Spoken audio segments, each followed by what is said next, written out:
Back for another edition of In the Huddle, my man, Jason La Canfora. I'm Carl Dukes. Put him up. And we are here to talk about the divisional round, which was great. And now we know who's in the AFC and NFC championship games.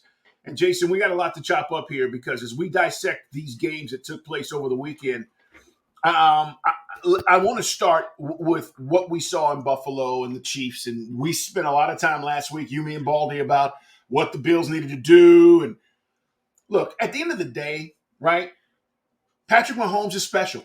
And, Josh Allen, and this is my comparison, Jason. I want to get your thoughts on this because as we get into this game and what played out and missed field goals and fake punts that didn't work, Josh Allen cannot beat Patrick Mahomes in the playoffs when it matters. And for me, I said the other day after this went down, Jason, I said, this is Michael Jordan and Patrick Ewing. There's Jordan in your way, and Patrick Ewing, he's got good teams, but he just can't find a way to get past Michael Jordan. And right now, that's where Josh Allen is in this battle. They're both great, but Mahomes is superior because he continues to win these games that get them to AFC championships. Well, I just think, look, you can go back now 20-plus years in the AFC, and there's two things that you really, and I think they're both going to be two of the more historically significant eras in the NFL, in the history of the NFL, 100 years. It just so happens that they're stacked back to back, and you've got one quarterback who raised the level of what we believe to be possible in the postseason in a way that was unfathomable before, and that's Tom Brady. And then right as Tom Brady was starting to fade in New England and he was about to go to the NFC, this other thing started. And this other thing is even more athletic and even more arm strength. And I don't know how long Andy Reid's going to coach, you know what I mean? But like whoever the next coach is there, he's going to win a lot of games with Patrick Mahomes too. And I think we're going to be talking 15 years from now saying, damn, like once every 4 years, somebody had a shot to knock those guys off, to keep them from making a championship game or keep them from going to a Super Bowl. But they got the field 3 of every 4 around that. And that's what this is. I think that's what this is becoming. I mean, Patrick Mahomes is 13-3 in the playoffs. That's the best of the best. He's played a season against the playoffs, right? 13-3. Over 5,000 combined yards, over like 50 combined touchdowns. Yep. Like a lot of people aren't going to beat that very often. Like that's just going to be the reality for it's probably going to be the reality a little bit for Lamar Jackson. It's just, and like Roethlisberger got in here, boom, boom, a couple times. Flacco got in there once. Peyton got even Peyton Manning, right? He broke through what, twice? Yeah. Then he had to go to Denver, right? Then he okay, but like in Indianapolis, was Peyton Manning going to the Super Bowl every year in Indianapolis? Was that a thing? I seem to remember it happened very infrequently. You tell me if I'm wrong, Carl Dukes. No. Was Peyton Manning going to the championship game every year? No. Was he in the Super Bowl? They was won he in the Super Bowl 10 times like Tom Brady? Come on. No, they won 12 or 13 games every year he was there, but no, he was not. You're right. So, I think we're framing it all around Josh Allen right now because this just happened. And I'm not like letting Josh Allen off the hook, but like, I'm just telling you,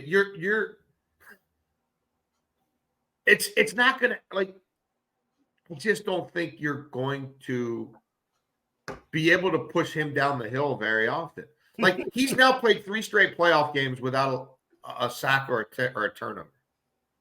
You want to know how many times that's happened in the history of playoff football in this league? I'll tell you, never. So, like, we can talk about regular season. We could talk about them maybe not being ready to play a game around Christmas at home against the Raiders, right? And the Raiders maybe wanting that one a little more. We can talk about inefficiencies. We could talk about they only averaged 23 points a game this year and not 30. All that's true, I don't think it means an MFing thing if these guys are playing football in January, because now you still got to beat Mahomes and Andy Reid. And there's a mystique with that. There's just so much that he's so young and he already has so many playoff calluses and he has such playoff institutional knowledge. And these two have been through so many wars together. I don't care what Kelsey looked like Thanksgiving. I know he's got 16 touchdowns in 16 games with this cat in the playoff when it really matters. Like, well, and the other thing too, Jason, about the Kelsey thing is it's not as if these other teams, it's not as if, okay, the Bills went into that game and went, we got to account for Kelsey. Everybody knows you've got to defend him. Yeah. It doesn't matter. They still find a way. They still have this connection. And to your point, this is why this comparison for me is Jordan. The Brady thing is great. But when Mike got to the playoffs, it was different. It was always different. And for Patrick Mahomes, and not that the Bulls had crappy seasons year in and year out, they were still one of the best teams. But the fact was you knew their game got elevated. And that's what I see with Patrick Mahomes. It's like, okay, dude, we won 10 games. Who cares? I'm about to go to the next level, right? That's how he is. And I just think it's like anybody in the Eastern Conference. Like it's not just Patrick Ewing. How many did Shaq win before he went out west? You know what I mean? When he was in the same conference with Jordan. Like, you know what I mean? We could just we could Dominique Wilkins, hell of a player. Like how you know what I mean? Like we come up with a list of Hall of Famers from that era who played the bulk of their career in the same conference as Jordan. How many times were they going to the NBA Finals when Jordan wasn't between retirements? I just don't think that many people are going to get the best of them that many times. So, like, who will the Roethlisberger be? Who will the Flacco be? Who will the Peyton Manning be? One of these guys will meet him the most, you know. And for now, it's been Allen, but you know, Lamar Jackson's 27. You know, like he's gonna have. He just turned 27. He's gonna have something to say about this over time as well. You know, maybe they figured out with the Chargers and get a real coach there and get a real, you know, some stuff going on there. And maybe Herbert becomes something in his division. But right now, Mahomes is on, especially this time of year, when we get to this time of year, he is on a different planet than everybody else, quarterback-wise. He just is. Jason, here's the other part about this, too. We're talking about Chiefs defeating the Bills 27-24. You know, again, we can talk about the mistakes, the missed field goals. We're focusing in right now just on the greatness of Patrick Mahomes because that's what this was about. But the other thing about this was last year. And remember, we had this conversation on the podcast. Guys, follow us. It's in the Huddle pod on YouTube. Like us, tell your friends, and certainly subscribe and don't miss an episode. Jason, we talked about the Chiefs had all these young guys last year, and they went to a Super Bowl, right? Like that draft that they had, and we were talking about Pacheco and Sky Moore and all these young guys, and they had like 2 young corners. And we were like, well, yeah, if they get to the Super Bowl, right, it's supposed to be a rebuild. It really was. You lost the cheetah, and they went and won it. And they won it because of this dude. And now you're a game away from being back in the damn Super Bowl, and all those young guys are matured a little bit more. And my point is, the greatness of Brady didn't matter what the pieces were. You were still going to get there. And you see that with Mahomes. It doesn't matter what the pieces are. He's going to find a way. And that, to me, that's the greatness of this. It's no excuses about, oh, his wide receivers are hurt, guys are dropping balls, all this other bullshit we talk about. He finds a way. To me, that was the greatness of Brady, was changing receiving cores, new guys on defense. It doesn't matter. It doesn't matter. Yeah, no, it's just a different, it's just, again, we're only, 6-7 years into this, but like, if you extrapolate this out, I don't think he'll maybe win as many rings as Tom Brady, but like, he might play in as many championship games. Like he's at 6 right now. It's nuts in a row. Like, we're trying to think of who's beating him. Tom Brady's beaten him twice, and Burrow's beaten him, right? Those are the playoff losses. That's right. Those are the 3 playoff losses. So, Right, and two of those teams won the Super Bowl, and the other one should have. The Bengals had a little bit of a letdown late in that game, and the Rams got it done. I'd also note one of those was essentially a road Super Bowl. Like, it won't be noted as such. Like, his first official road playoff game was this weekend, but they played Tampa in Tampa, didn't they? They did. That was really a home game. That's right. Yeah. It was the first time the Super Bowl had been played in the home stadium. Yeah. I just don't think, until proven otherwise, I'm going to just sit here and say you're not going to get that many chances to push these guys. Now, somebody who's less familiar with them might beat them in the Super Bowl, whatever. But just in terms of the AFC field versus the Chiefs, they're pretty much showing you we're going to be one of the final two standing most years. And once we are, our quarterback's going to have more playoff experience than yours. That's just a fact. Let me ask you this, Jason, before we move on. We are reviewing the games and talking about what happened in the divisional round. On Thursday, guys, we will look ahead to the AFC and NFC championship games. We will break them down for you heading into Sunday's matchups. 2 games, we go to the Super Bowl. What do the Bills need to change? Do the Bills need to change anything? Or was this simply, hey, Josh Allen played great, but sometimes, it's just you don't make the plays. Is it that simple, or do they need to change? Well, because everybody's still talking about Sean McDermott, and this is the reason why. I don't know if I feel that way after this game. I don't either. It's not like that was a 60-yard kick. And look, in every game, you're going to be able to quibble about who could have done this differently and whether they should have managed this situation differently. I mean, could they got a little closer? Could they just lined up and empty and let Josh Allen run it a couple times and take a little? Did they take too many shots deep and not focus enough on bleeding a little more of the clock and getting that kick a little bit more elementary? I wouldn't disagree with that. Like,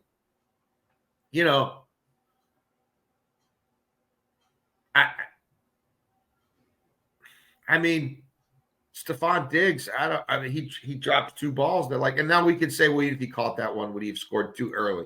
And would Mahomes have come back and just marched down the field and won it anyway? I mean, but maybe. You got to catch that, though. You can't be big time. You got to catch that. You got to catch it. I mean, that is a ridiculous throw. And for that to be put in a spot where you can get 2 hands on it and nobody else. Yeah, that's one you need to come down with. I mean, what needs to change?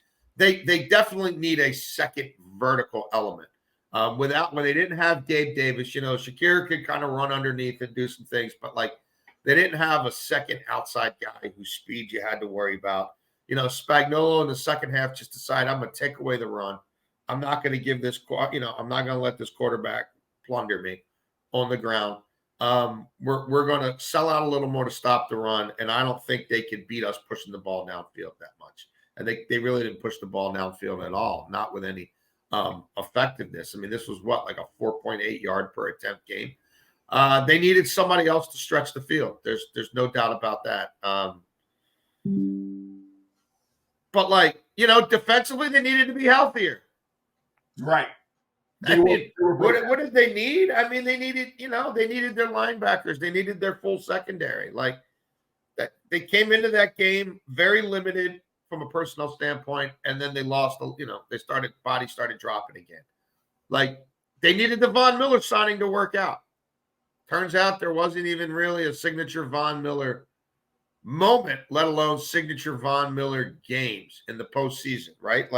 So I think you look at the edge, and they need another edge rusher. They need another speed receiver. And whether Diggs remains in that equation, I know the contract would be kind of prohibitive not to have him back. I'm not sure, where that is.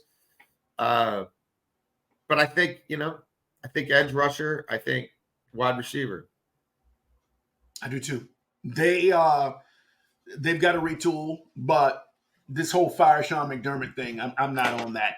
We're coming back. We've got more to discuss, including probably the best story left in these playoffs. I don't know if it ends on Sunday, but we got to talk about the Detroit Lions, and we will when we come back here on In the Huddle.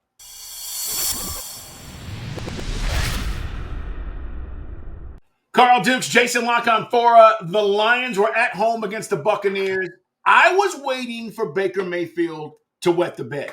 The first interception, tip ball, but the second interception, right at the end of the game that really sealed it for the Lions, that was just a bad throw, bad read by Baker. The week before, Jason, he threw 3 touchdowns and didn't make any mistakes against the Eagles.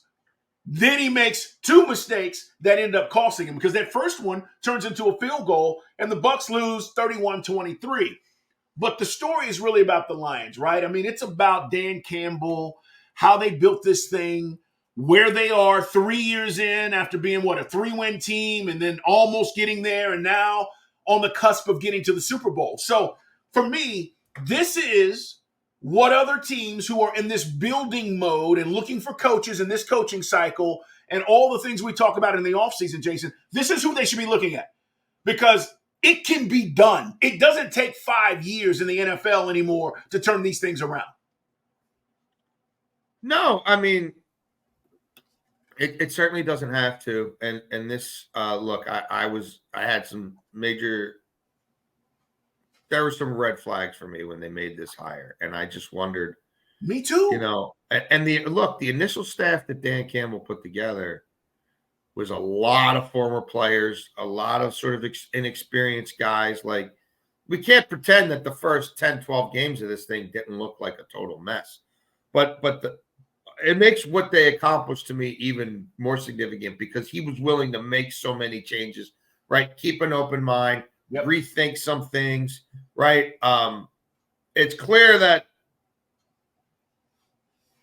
things had to be different year 2. Like, this was starting to trend towards a 2-and-done kind of situation if they couldn't.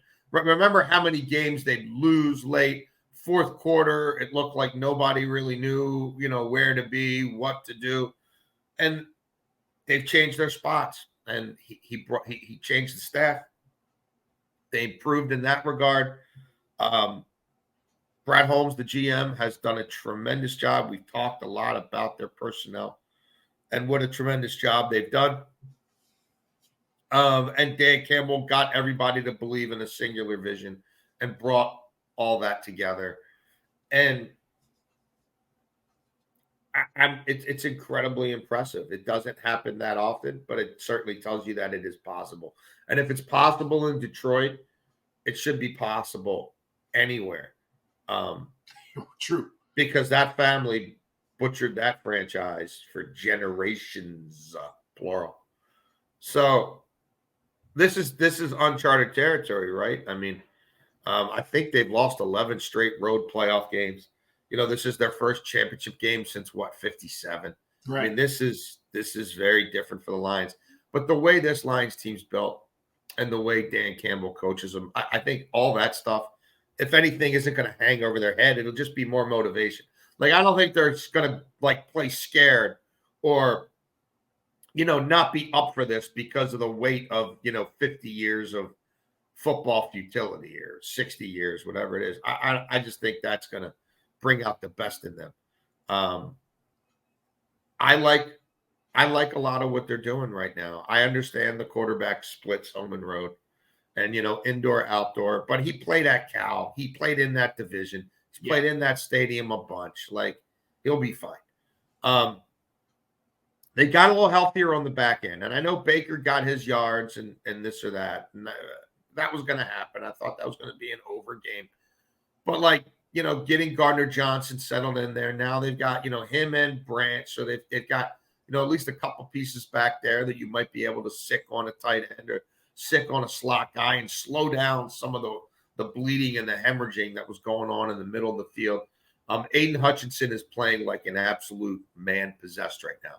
Like, I mean, for me, Aidan Hutchinson he's the best outside pass rusher who remains in these playoffs in current form. I mean, he's got 8 sacks in his last 4 games. Like, you look at him down the stretch and into now, like, he's a thing. And I know we all wish they went and got somebody on the other side at the deadline.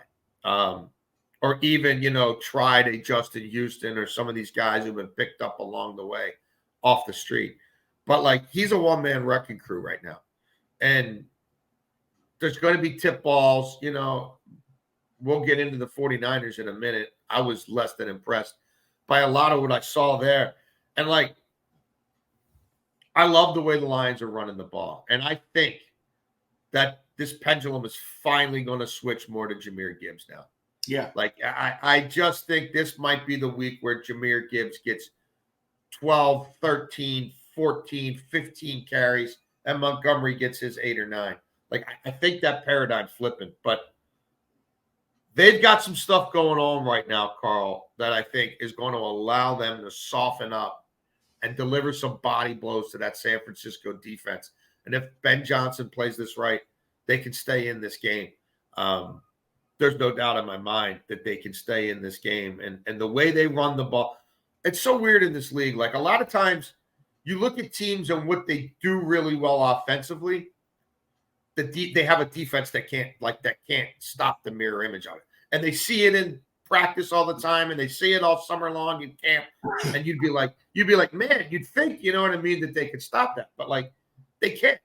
And the San Francisco 49ers are the poster boy for outside zone runs. They can't stop them. They can't stop them on the other side. Like, they just can't. They allow 5 yards per carry. They're 30th in EPA against outside zone runs. They're 29th in success rate against outside zone runs.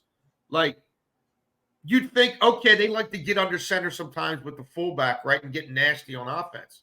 San Francisco's defense can't stop under center runs.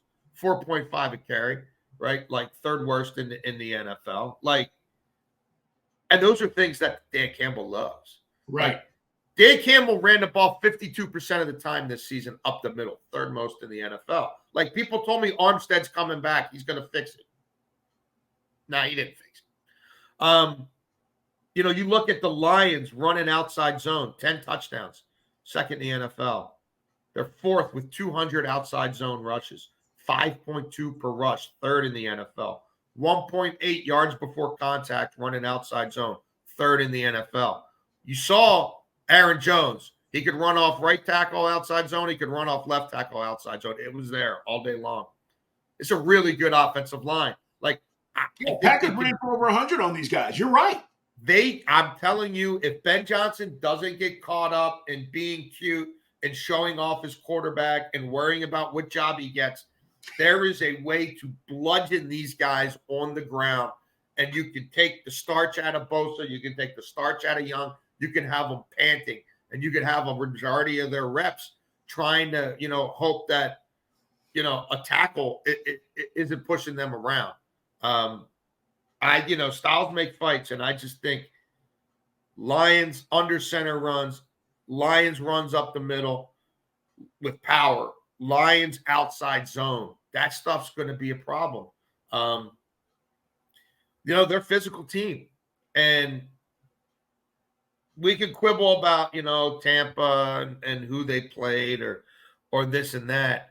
But all the pressure is on San Francisco here. Yeah. All the pressure will be on San Francisco. And I do think the Lions defense gives me pause back end. But I feel like incrementally these two games, they've gotten a little better. They're going to have to play their best game moving forward. Somebody will go off. It might be Kittle, right? Like, Puka Nacua went off. Mike Evans went off. You can look at some of their games down the stretch, right? CD Lamb went off. But they still won two of those games and should have won all three because they got jobbed against Dallas. So, I think it'll be Kittle. Kittle might catch 8 balls for 150 as long as he doesn't score more than 1 touchdown. And I'll tell you this: running on the Lions ain't easy. Even for Christian McCaffrey, it ain't going to be easy. These guys are stout against the run. I love it. And it's exactly the way I feel, because what happens if you do this right is you limit possessions for Kyle Shanahan and Brock Purdy. We don't know the situation of Deebo Samuel. We think he's going to play, but it's way early. We'll talk more about it later in the week. You also run the ball and you own time of possession. And on the road, these are all key things. So I'm with you. I mean, to me, this is simple math.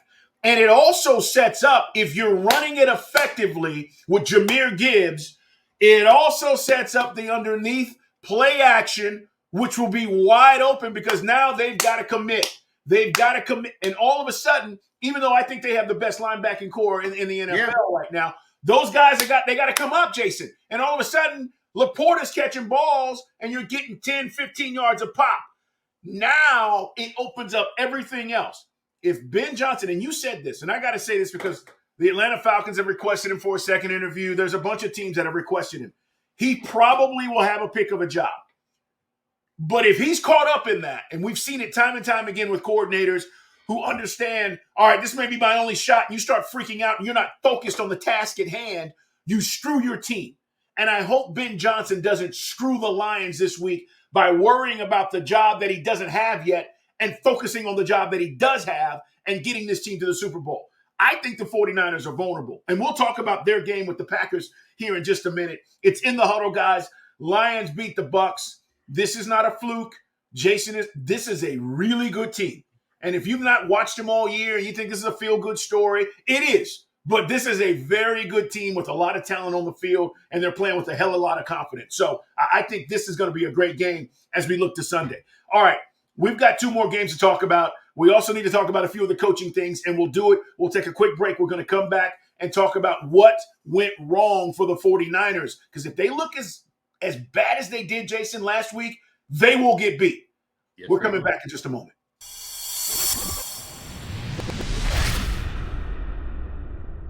All right, Jason, let's talk about Jordan Love on the road. We gave him a shot. We felt good about it. But the way this played out, I mean, it's almost like if you're a Packer fan, you feel like this is a blown opportunity. The 49ers were terrible in the first half. They didn't do anything that was impressive. You're in the game. It's almost like you feel like the Packers should have found a way to get this done, and instead Jordan Love throws that errant interception at the end. I don't know who the hell he was throwing it to, and the 49ers win 24-21. But, Jason, were you impressed with what you saw? Not in the least. The better team lost. That's just the reality. And the Packers are the youngest team in the league, and maybe a little bit of that showed late. But, like, this game was decided by a bullshit spot. And, again, like, it's the year 2024. True. Right? We've got things that you and I never thought we'd see, like shit that looked like it was from the Jetsons. Like if you grew up watching like the internet and email, right? And like, you know, what we walk around with computers in our pockets that didn't exist in any form 50 years ago, right? Technology has come so far. We had a plague pop up on us, and within 9 months, we had a vaccine for it. We spot balls the way we did with Newt Rockney. How is that possible? It's true. How? What is that? You can't tell me there's not a better way. You can't tell me. But they got absolutely hosed there. That's 3 points off the board. They missed a makeable kick. That's on them. The kicker was shaky all year.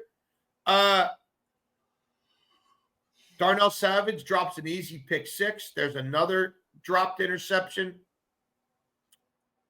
And on the road, you know, against the number 1 seed, you might be able to beat them. If you dominate like they did and only 2 or 3 of those things happen, you might still be able to win. If 5 or 6 of them happen, right? 2 dropped interceptions, 1's a pick 6, the missed field goal to put more pressure on them. You know, the Love bad pass at the end, the spot, couple of red zone situations where you come up a little short. You know, that's probably going to be enough for those guys to win. I was much more impressed with what the Packers did than what the 49ers did. The future is incredibly bright for Green Bay, and some of the there are the Brock Purdy thing, and I'm not knocking him. Like, he's a top 10 quarterback, he's a top 8 quarterback, fine. He's got everything going for him there, creature comforts.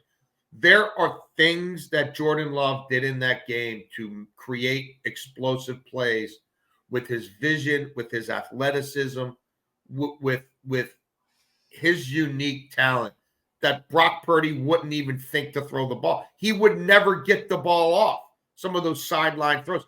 And it's like, I'm not saying, it's not that I'm saying he's bad. He's limited physically. Yeah. There is not this boundless potential that we can tap into as this young man continues to grow into his skill set. Like, you know, the floor for Brock Purdy is really high, right? Like, but the ceiling ain't as high as it is for Lamar. Like, we could just go down a list. Josh Allen, like, he's not them because he's not them athletically, and he never will be.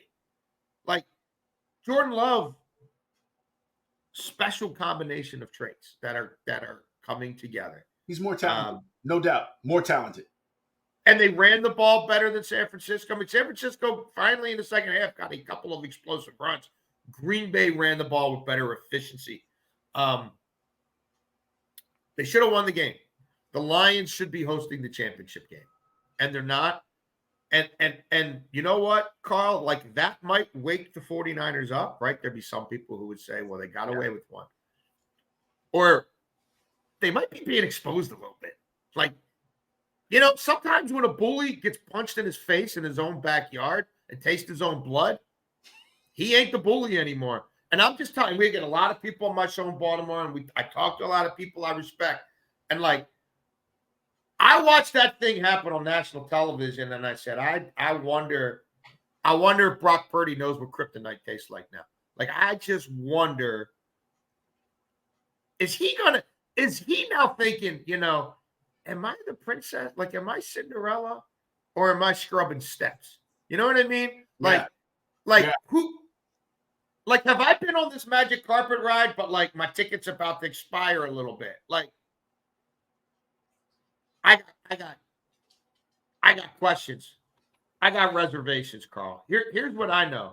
Brock Purdy, since that Ravens game, when he's blitzed, got a quarterback rating of 73.4, 25th in the NFL. Jason, they broke him. The Ravens broke his confidence. Since the Ravens game, when he's under pressure, he's got a 61.1 passer rating. Since then, this is the infallible kid. This is, you know, this was like, don't you say nothing bad about him. Like, Kyle Shanahan's a genius. Okay. Why, you know, that's what's going on. His last 3 games overall, going back to that Ravens game, he's got a 79.4 rating. And, like, there were other balls that could have been picked off. Like, he had 26% of his throws in that game were graded as off target in that divisional game. Like, I mean, is it the rain? I got news for you, buddy. You play football. It's like, I don't want to hear about the glove on, wax off. Like, when you're worried about your hand in the middle of a throw with the season on the line, I don't know, man. Like, then it comes out that, yeah, they really wanted Tom Brady last year. Like, I just, if I'm a 49ers fan right now, I'm like, is somebody pulling the rug out from under? Like, again, is it about to turn into a pumpkin again? Is that cart turning into a pumpkin? And I'm not saying he's going to be a bad quarterback, but, like, he did not play a good game. And we can now have to go back a month to find him playing a good game. Since he got anointed as the Vegas favorite to win the MVP, it ain't looked like it did before. And I got news for you. The right side of his offensive line sucks. And if he don't have Debo in this game, and I don't think he's going to have Debo in this game. It's going to be a problem. With Debo Samuel, 8.9 yards per attempt. Without him, 8.4. With Debo Samuel this year, 5.6 yards per rush. Without him, 3.6. With Debo Samuel this year, 7.1 yards per play. Elite. Without him, 5.6. So, and I'm telling you, if it's me, Aidan Hutchinson's lined up in the face of that. I don't care about Trent Williams. You go ahead, do what you want. I'm lining Aidan Hutchinson up on that right tackle, and I want him breathing down Brock Purdy's neck. Like, and here's the other thing, Carl. We've spent so much time on Brock Purdy. Nobody's talking about, hey, Nick Bosa, you get paid for December or January too, bro. Like, Aidan Hutchinson has been a better player than Nick Bosa the last 2.5 months. Period. The last 4 games, Nick Bosa's got a 12.8% pressure rate. That's journeyman, bro. Like, Yep. You want your starters to be 15 and above. Guys getting paid like him, 20 and above, bro. 4 weeks now. 12.8% pressure rate, no sacks. Chase Young, 8.3% pressure rate, half a sack. Hargrave, 9% pressure rate, 1 sack. Kinlaw, 3 pressures in his last 4 games, no sacks. And Armstead ain't there for sacks. Armstead's there to try to fix.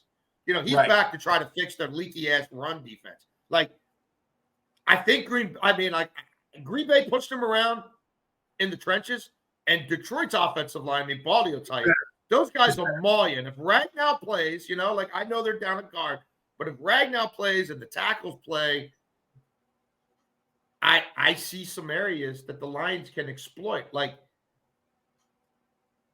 And Brock Purdy in his career, close and late, and I know they cobbled together a drive there. He threw a ball 10 feet in the air. Somebody jumped up and caught it. I know people are saying Joe Montana. Get the F out of here. Shut the F up. Stop.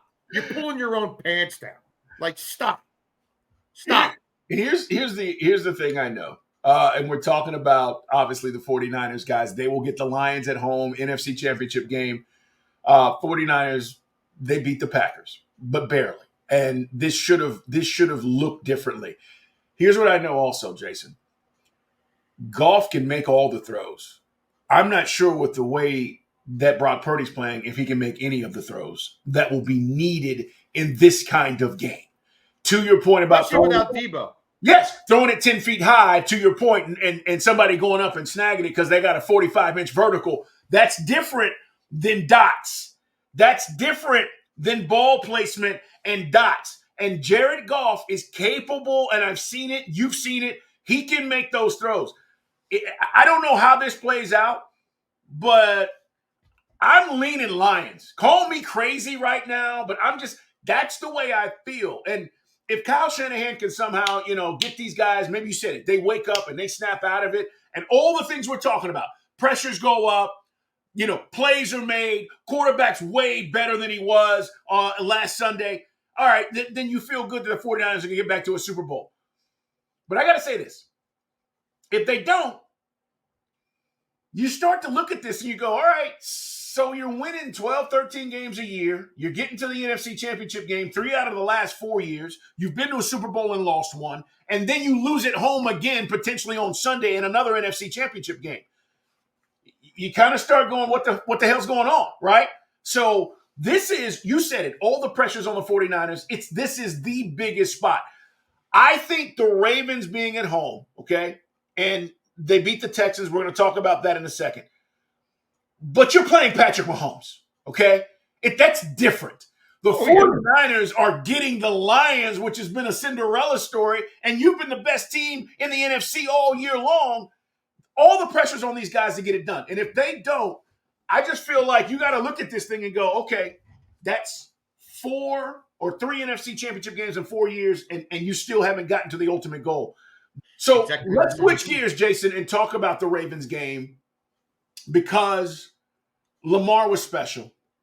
Yep. 2 rushing touchdowns, 2 passing touchdowns. I have to tell you, you're there. You know. I just think it was – he controlled the game in a way that a lot of quarterbacks are unable to do. And we talk about, I use the basketball reference, right? Magic Johnson could control the game, right? He could just – in any point, there was a 10-minute span, he could just control the game, get his team back in the lead, and they win. All the greats in basketball can do that because the ball's in their hand all the time. But a lot of quarterbacks aren't able to do what we saw Lamar do against the Texans. I think he's going to win another MVP. We've talked about it, Jason. Yep. But talk about the Ravens and this performance because they win it at halftime, and then it looked like a different team after the second half. Yeah, and look, it was another historic game for Lamar Jackson. It's the first time in NFL history someone's run for 2 touchdowns, passed for 2 touchdowns, run for 100 yards as a quarterback, and had a QB rating over 100 in the same game. It didn't play out the way I thought it would. They only attempted one pass all day that traveled 20 yards or more in the air. That was 21 to Rashad Bateman. They only had 3 passes over 15 yards, 1 for 15, 1 for 19, 1 for 21. That's it in terms of any sort of downfield completions. They only attempted 1 pass play action under center, which I thought they would have attempted more than that on the opening drive. They had some adjustments to make. D'Amico Ryans blitzed in a way he never had before. And they know by now that, like, that's what people try to do to Lamar. So whatever their regular blitz rate is against everybody else, they ratchet it up. But, like, the Texans blitzed on 72% of the dropbacks in the first half and 82% in the second half. Like, all they did is blitz. And it was clear that Lamar Jackson went in at the half. And, like, one thing about them, when they've struggled in the past in big games offensively, there's usually something going on the sidelines. Like Mark Andrews is throwing a helmet. You know, Lamar's kind of off to himself, you know what I mean, with the tablet away from everybody. Like, yeah, somebody's yelling at the coordinator. Like, I'm not saying any of that stuff is necessarily bad, but, like, there has been because look, this offense, people are talking about the Ravens' lack of offense around here for, you know, even when they were winning Super Bowls with Ray Lewis and Trent Dilfer's the quarterback, it's like, what about the offense? So, like, you've seen it get tight, right? And it get a little, like, frustration boil over, even in the regular season, let alone the playoffs.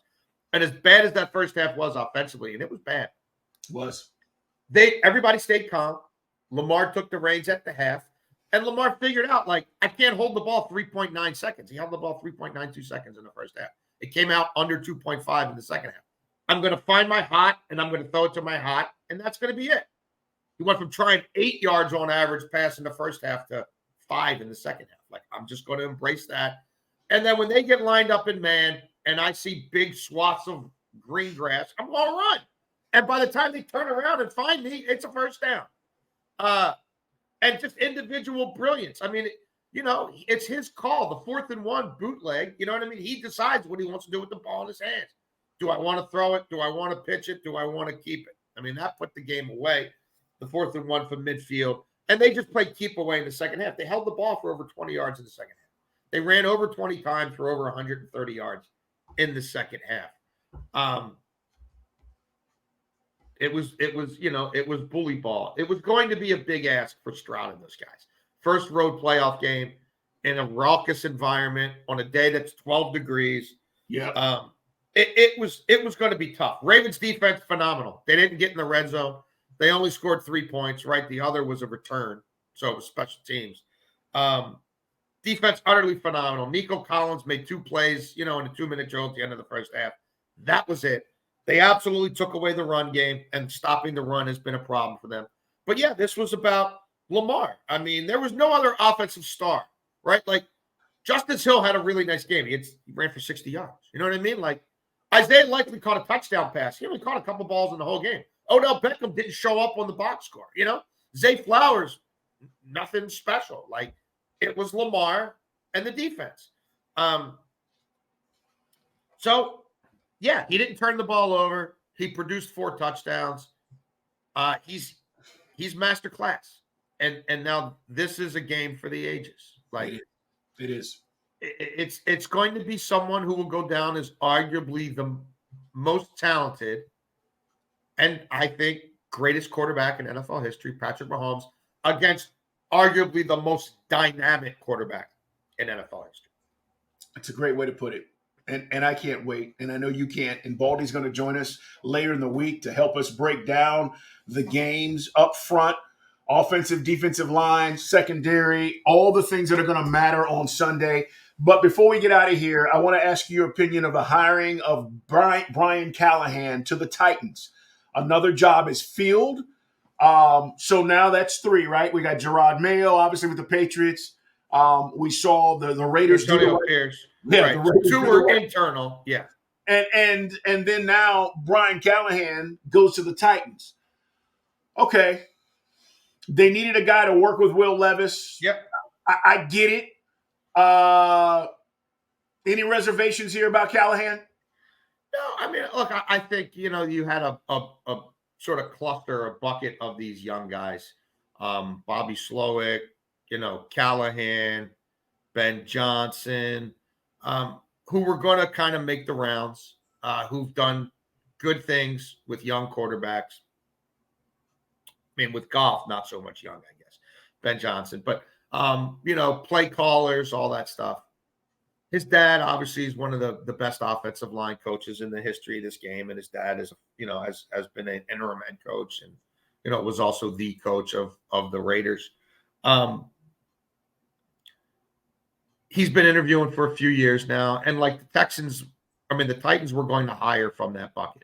It was going to be a young, offensive-minded, first-time head coach. Yeah, like that's where they were. I mean, yeah. They're going to interview a lot of people, but that's where this was going because they wanted to work with Levis.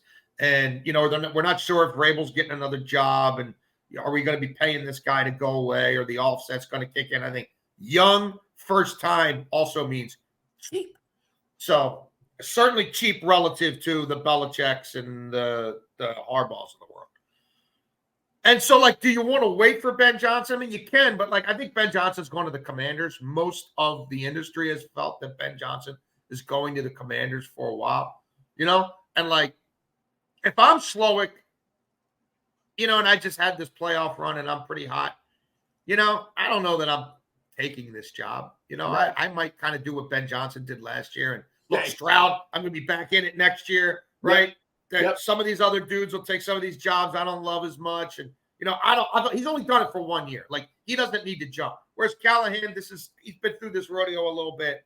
I like him. I think he's very bright. I think he's very smart.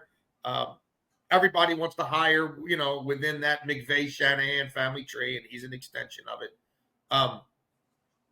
So no, it's not surprising. It was going to be young, play caller, quarterback guy, first-time head coach.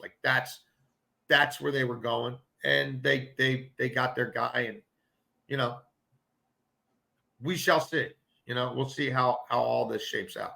Yeah. The big thing with Tennessee right now is they want the new stadium. That's their goal, right? That's the focus of ownership. Yeah, they're looking to get the new stadium, and I'm not telling you they don't want to win, but that was more important than hiring a quarter or a head coach that you might have had to pay $15 million to. No, they weren't. That's not where we're going. So that's not where we're going. It's one more job filled. We've got a bunch still to be filled. We're all over it, guys. We'll be talking about it with you here on In the Huddle. Subscribe, like us, and don't miss an episode. We're back later this week to talk about the AFC and NFC championship games. Make sure you're here. We'll give you all the information you need. We'll even go against the spread and tell you what those numbers look like as well. Jason, great job. Everybody have a great day, and let's look forward to what's coming up this weekend. We'll be back on In the Huddle. We'll see you soon.